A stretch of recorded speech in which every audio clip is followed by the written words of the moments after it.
కేటీఆర్ కు లంబాడీలు గిరిజనులపైన కొత్తగా ఎనలేని ప్రేమ పుట్టుకొచ్చిందని 10 ఏళ్లు అధికారంలో ఉన్నప్పుడు కనిపించని గిరిజనులు ఇప్పుడు ఆయనకు కావాల్సి వచ్చారని దేవరకొండ ఎమ్మెల్యే బాలునాయక్ అన్నారు. అధికారంలో ఉన్నప్పుడు మాయమాటలు చెప్పి ఎస్సీ ఎస్టీలను మోసం చేశారని ఆగ్రహం వ్యక్తం చేశారు. కేసీఆర్ అనేక తప్పుడు హామీలు ఇచ్చి బడుగు బలహీన వర్గాలను వంచాడని బాలునాయక్ అన్నారు. వలలో చిక్కుకోవద్దని చెప్పేసి రిక్వెస్ట్ చేస్తా ఉన్నా. కేసీఆర్ మోసపూరితమైనటువంటి లంబాడీలను రెచ్చగొట్టి ప్రభుత్వం పైన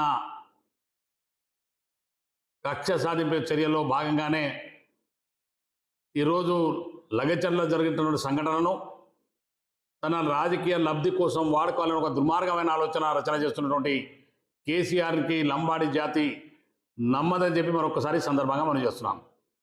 కేటీఆర్ని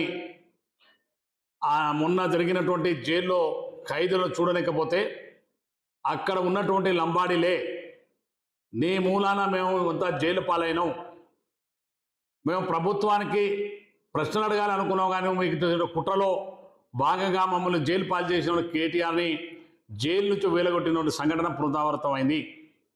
అందుకనే గిరిజన జాతి ఎవరు కూడా ఇవాళ కేటీఆర్ నమ్మేటువంటి పరిస్థితి లేదు.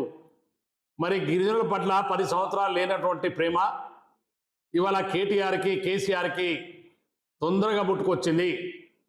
మరి కేసీఆర్ 10 సంవత్సరాల్లో మరి లంబాడీలకు అనేకమైనటువంటి మోసాలు చేసి మరి తండాలను గ్రామ పంచాయతీ చేసిన గొప్పగా చెప్పుకొని నువ్వు 10 సంవత్సరాల్లో ఒక పైసా కూడా గ్రామ పంచాయతీలకు కేటాయించలేదు, తండాలకు కేటాయించలేదు.